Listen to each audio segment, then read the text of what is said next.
નમસ્કાર મિત્રો, સ્વાગત છે તમારું મારી યુટ્યુબ ચેનલ ઓફિશિયલ માહિતીમાં।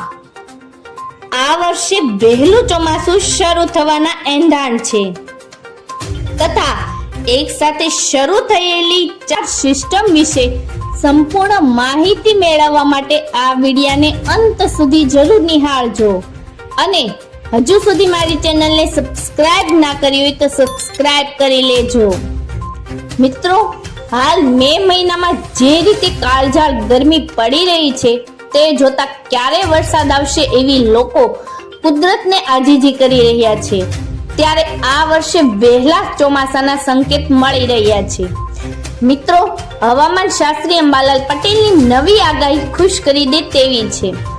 અખાત ત્રીજના દિવસે ખેડૂતો માટે અંબાલાલ પટેલે સારા સમાચાર આપ્યા છે।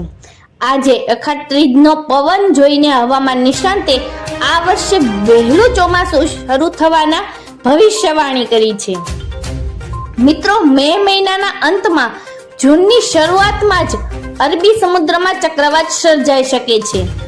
હવામાન નિષ્ણાંત અંબાલાલ પટેલે જણાવ્યું છે કે અખાત ત્રીજના દિવસે સવારે નેતૃત્વના પવનના સંકેત મળ્યા છે।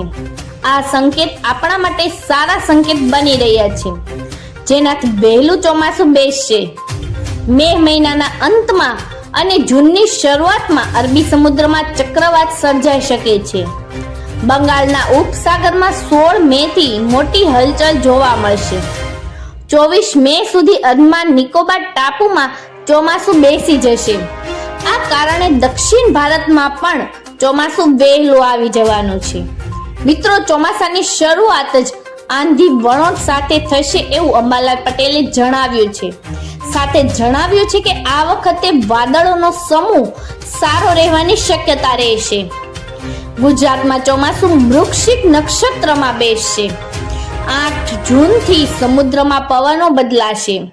ચોમાસાની શરૂઆત આંધી વળોટ સાથે થશે। જોકે જૂનમાં નહીં પરંતુ જુલાઈ ઓગસ્ટમાં તો સારો વરસાદ થવાની શક્યતા રહેલી છે।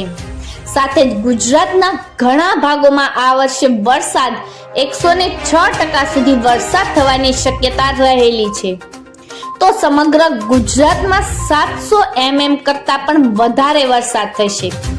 મિત્રો, આંધી સાથે વરસાદ આવશે, આના વિશે વાત કરતા અંબાલાલ પટેલે જણાવ્યું છે કે 10 થી 14 મે ની વચ્ચે ઉત્તર અને મધ્ય ગુજરાતમાં આંધી વળોટ સાથે વરસાદ વરસી શકે છે।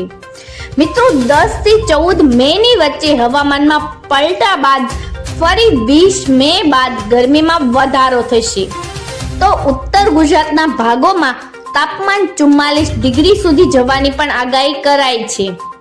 આમ રાજ્યમાં આવનારા 20 દિવસોમાં ભારે ગરમી અને કમોસમી વરસાદની આગાહી કરાઈ છે। જો કે 7 જૂનથી સાગરમાં પવનો બદલાતા ફરી વરસાદ આવશે અને 8 થી 10 જૂનમાં આંધી વળોટ સાથે વરસાદની શક્યતા રહેલી છે। મિત્રો, 17 જૂન બાદ ભારે આંધી વળોટ સાથે વરસાદ રહેશે। જેઠ વધમાં શ્રવણ પંચકમાં વરસાદ થાય તો સારો વરસાદ થવાની શક્યતા રહેલી હોય છે। આ બાદ ગુજરાતમાં ચોમાસાની એન્ટ્રી થશે। મિત્રો, 3 દિવસ બાદ રાજ્યમાં હવામાન વિભાગ દ્વારા વરસાદની આગાહી કરવામાં આવી રહી છે। આ વિશે આગાહી કરતા હવામાન વિભાગના ડાયરેક્ટર A.K. દાસે જણાવ્યું છે કે રાજ્યમાં 2 દિવસ લોકોને ગરમીથી કોઈ રાહત નહીં મળે, પરંતુ 3 દિવસ બાદ પ્રી મોન્સૂન એક્ટિવિટી શરૂ થઈ જશે। 3 દિવસ બાદ રાજ્યમાં વરસાદની આગાહી છે।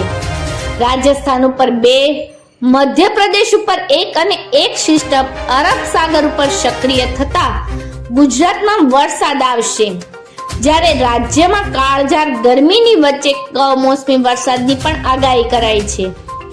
11 થી 13 મે સુધી રાજ્યમાં વરસાદ રહેશે।